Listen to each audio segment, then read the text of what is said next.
พี่พี่วาคนดื้อมาแล้วครับจากคนกระจอกพี่วานะครับ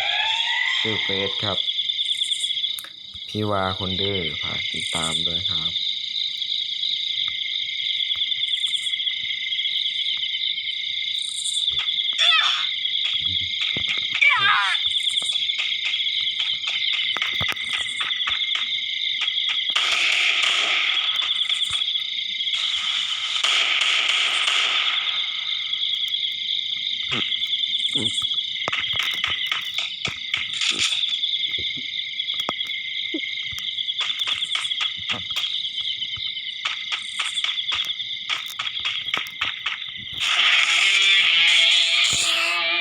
อุ้ย